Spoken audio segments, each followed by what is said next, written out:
All right, time right now for Consumer Confidential with KTLA 5's David Lazarus. All right, he is joining us from the newsroom, and we're talking about Twitter again and Elon Musk. And so the board of directors have given him a so-called poison pill. Explain? Yeah, that's right. Now, if Elon Musk thought that Twitter was going to welcome his $43 billion hostile takeover offer, he needs to think again. Twitter this morning unveiling a poison pill intended to rebuff Musk's takeover attempt. All right, what does that mean?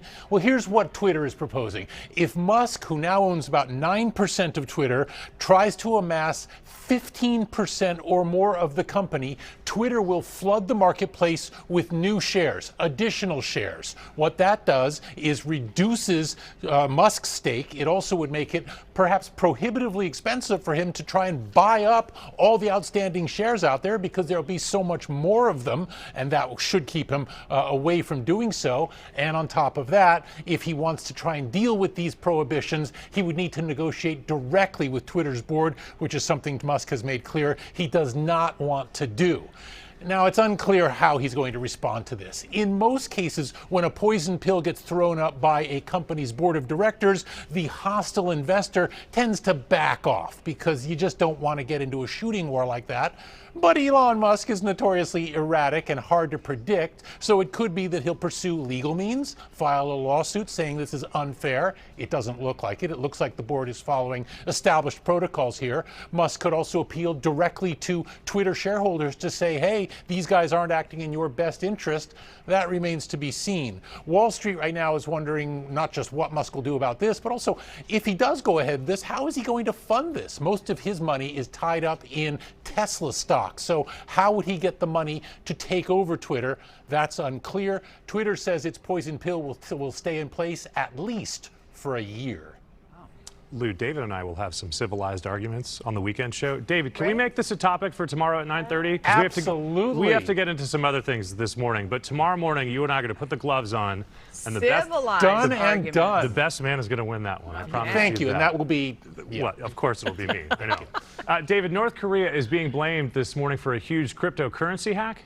It is not a big surprise. We've known that the North Koreans are very active on the hacking front, but now U.S. officials say a North Korean hacking crew called, wait for it, the Lazarus Group, I'm not making this up, is responsible for a $615 million cyber heist from Ronin Network, which is a cryptocurrency-related enterprise. Now, if Ronin Network had been a federally regulated bank, there'd be a responsibility to make those who were victimized by this theft whole, but cryptocurrency isn't like that. So everyone who was victimized here, they just have to hope that Ronin Network wants to step up and do the right thing. There's no indication that they're going to do that.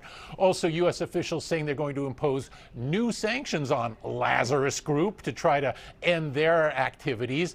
U.S. officials say that Lazarus Group is behind a number of cyber attacks. North Korea has been looking at cryptocurrency as a great way to try and get around U.S. economic sanctions and amass a crypto stockpile. So clearly that's what U.S. authorities are trying to target here. Speaking on behalf of all people named Lazarus, hey, Pyongyang, knock it off, huh? I understand now. All right, so I just got some refresher, like, what is it called? Potpourri to put under my seat in my car. It's like lavender smell. But apparently there are professionals that make cars smell like new cars. Is that true? It's true, and I find this really interesting. Now, it shouldn't really come as a surprise. Car makers know that people dig new car smell. It's a selling point for new cars. Well, it turns out that Nissan, for one, actually has a team of professional odor experts whose job it is to get inside each new car while it's on the assembly line and give it a good sniff. I'm also not making this up.